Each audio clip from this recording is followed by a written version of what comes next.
Keren bro. Keren bro.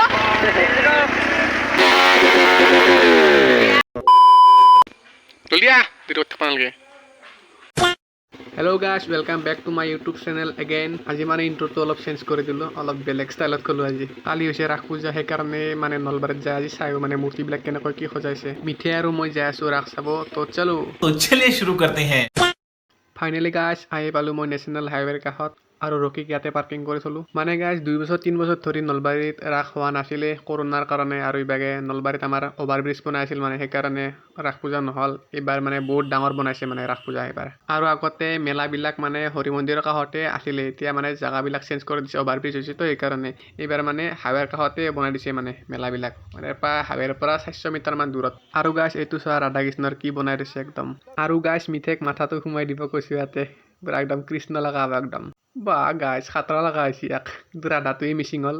আৰু guys এইটো আমাৰ মৰমৰ নলবাৰীৰ ৰাস পূজাৰ গেট, পুৰা সজাইছে একদম। 89তম নলবাৰীৰ ৰাস মহোৎসৱ, ইমানটা ৰাস গুচি গ'ল গাইজ। আৰু এই গেটখন গাইজ বাঁহেৰে বনোৱা হৈছে। আৰু গাইজ ইয়াতে শিঙে গড় সজাই থোৱা হৈছে, বা বম শিঙে ভাই, বাপৰে কি ডাঙৰ নাকৰ ফুটা এইটো।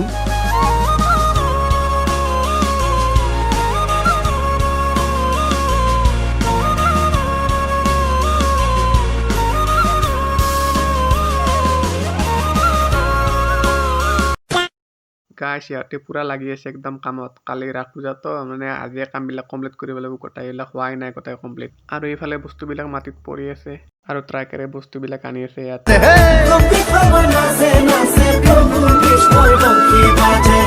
ওই যে নলবাড়ির রাখ, ও আমার নলবাড়ির রাখ, ওই যে নলবাড়ির রাখ, ও আমার নলবাড়ির রাখ। ও আজি হরি মন্দিৰৰ বাকৰিত ভক্তগণৰ সমাগম,